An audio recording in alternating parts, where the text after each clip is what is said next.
दिल छूने वाली कहानी। एक नगर के राजा ने यह घोषणा करवा दी कि कल जब मेरे महल का मुख्य दरवाज़ा खोला जाएगा, तब जिस व्यक्ति ने जिस वस्तु को हाथ लगा दिया वह वस्तु उसकी हो जाएगी। इस घोषणा को सुनकर सब लोग आपस में बातचीत करने लगे कि मैं अमुक वस्तु को हाथ लगाऊंगा। कुछ लोग कहने लगे मैं तो स्वर्ण को हाथ लगाऊंगा। कुछ लोग कहने लगे कि मैं कीमती जेवरात को हाथ लगाऊंगा। कुछ लोग घोड़ों के शौकीन थे और कहने लगे कि मैं तो घोड़ों को हाथ लगाऊंगा। कुछ लोग हाथियों को हाथ लगाने की बात कर रहे थे। कुछ लोग कह रहे थे कि मैं दूधारू गौओं को हाथ लगाऊंगा। कल्पना कीजिए कैसा अद्भुत दृश्य होगा वह।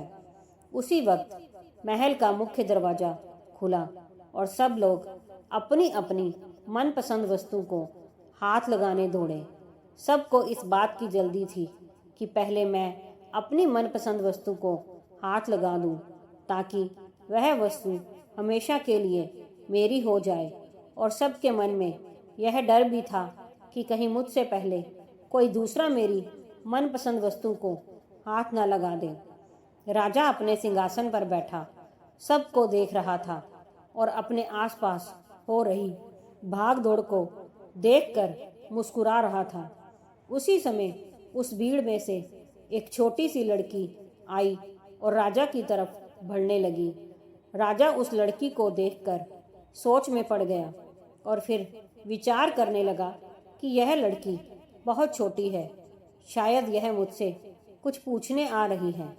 वह लड़की धीरे धीरे चलती हुई राजा के पास पहुंची और उसने अपने नन्हे हाथों से राजा को हाथ लगा दिया। राजा को हाथ लगाते ही राजा उस लड़की का हो गया और राजा की प्रत्येक वस्तु भी उस लड़की की हो गई। जिस प्रकार उन लोगों को राजा ने मौका दिया था और उन लोगों ने गलती की, ठीक उसी प्रकार ईश्वर भी हमें हर रोज़ मौका देता है और हम हर रोज़ गलती करते हैं।